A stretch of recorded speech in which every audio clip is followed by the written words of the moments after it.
Hey everyone, welcome back to Appalachian Farmstead, or welcome to Appalachian Farmstead.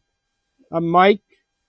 I don't know if you can see Carrie over there, but she's over there trying to get a bottle in a baby just to make sure it's getting enough food.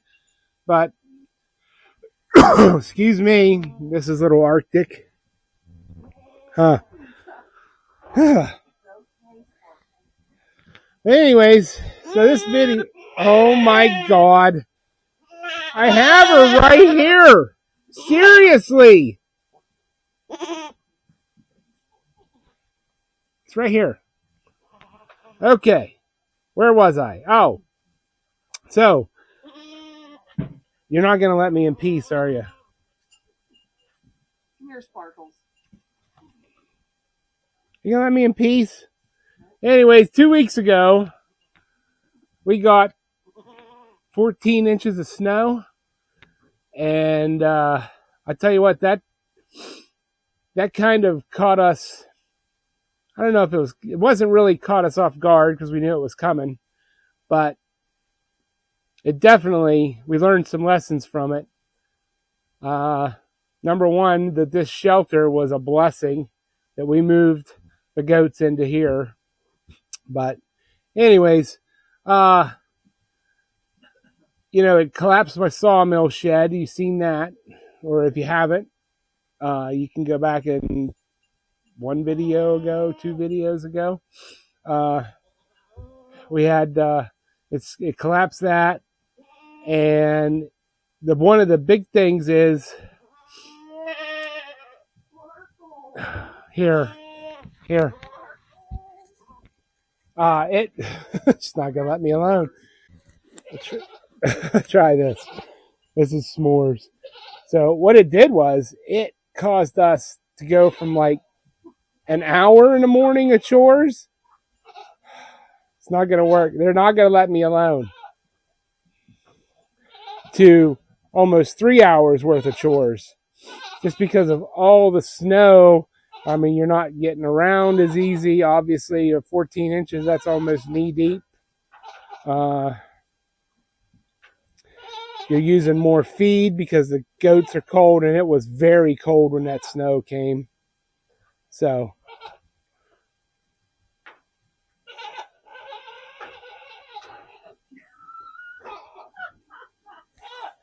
today we were on schedule for another foot of snow, but so far we have dodged this. This isn't going to work. I'm not allowed to touch any goats.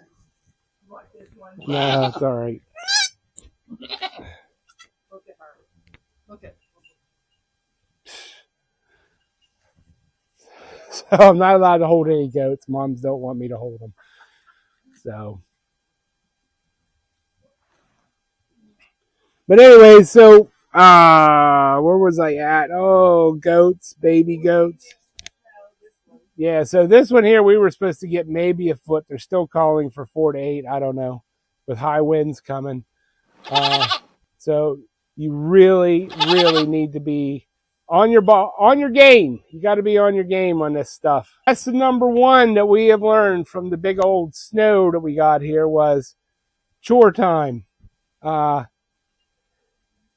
Instead of the 45 minutes to an hour and then getting on with your day, it took us almost 3 hours to do that. Just trudging through the snow. We had to have shovels to get the doors open on everything. So you have to prepare that it's going to take you much longer to do your chores than normal. Lesson number 2 is not only do you have your morning routine with your goats and chickens and rabbits like we do, but now you've got to add in snow removal. You've got to shovel the snow away to get to your animals, and I'll insert a clip here of us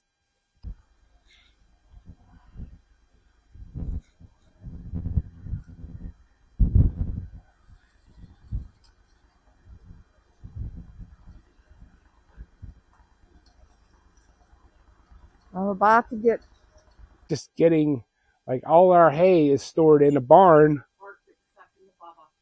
and so now you have to clear snow. For us, it's about it's about 1,000 yards down to the barn to clear snow. So that becomes another chore, which for us, that took like 4 or 5 hours to clear 14 inches of snow and just be able to clear the paths around where we get to our rabbits.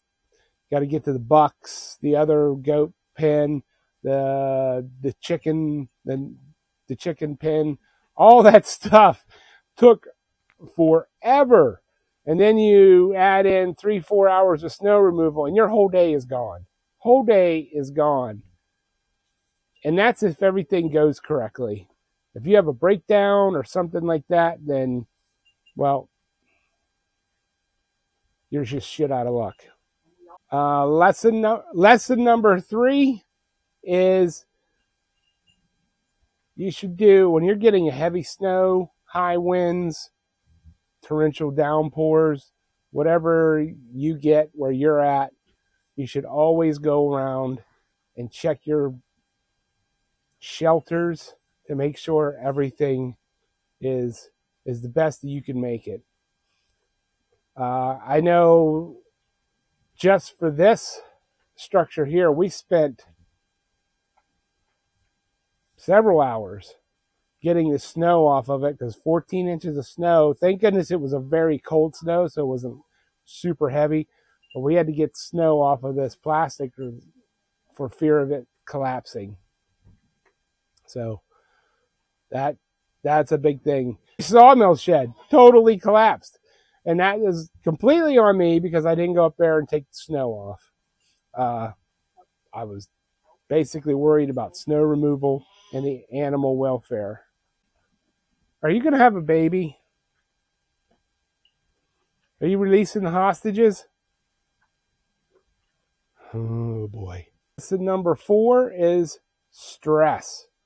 Not only were we stressed with the storm going on, but the goats, mainly the goats. I'm assuming the rabbits know that. Maybe, I don't know. You know, they have a brain the size of a pea, but the goats definitely pick up on your stress, and that affects everybody.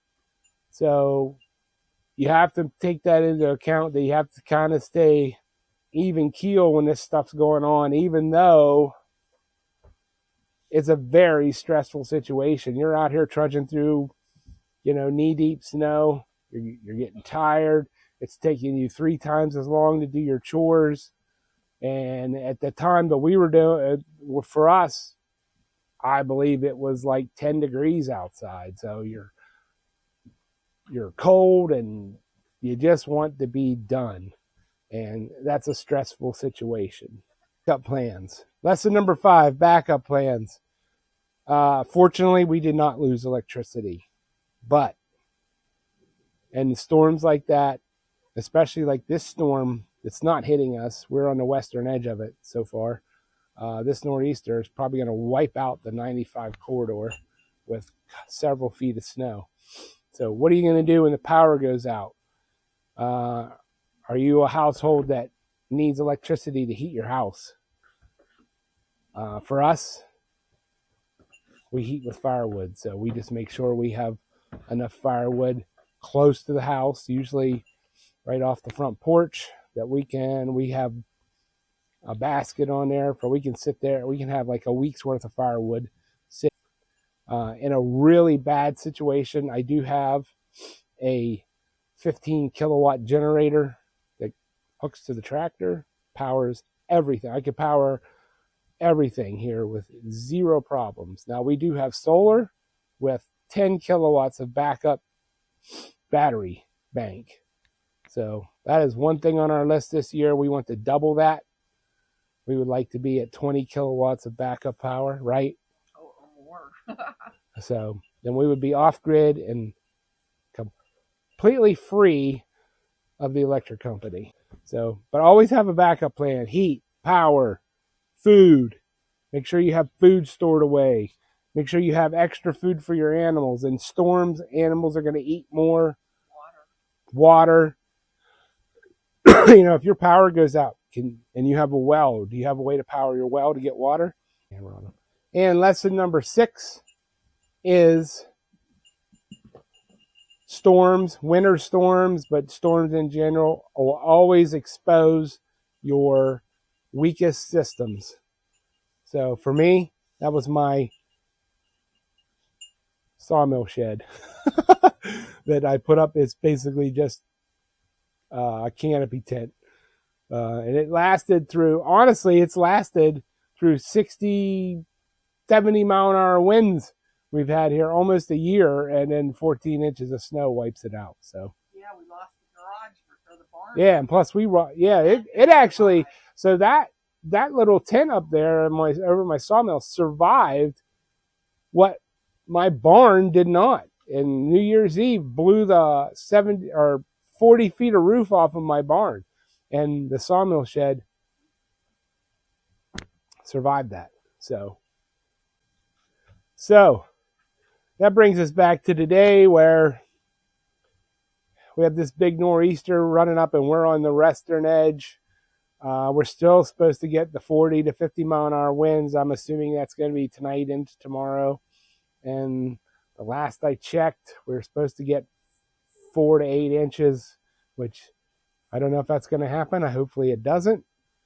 But we're about as prepared as we can get right now. All the goats are in for the night. We have everybody separated that needs to be separated. We have Fiona here. She needs to give up the hostages.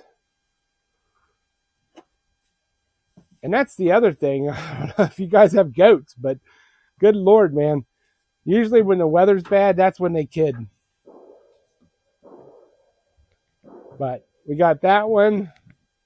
And we got Betty White here. I think she's kind of bummed out because she's been caged up all day. But Phoebe over there, she's tired. So, in the comments, let me know what you guys have gone through in these storm situations. And you don't have to be a homesteader. I mean, all these apply to your family also.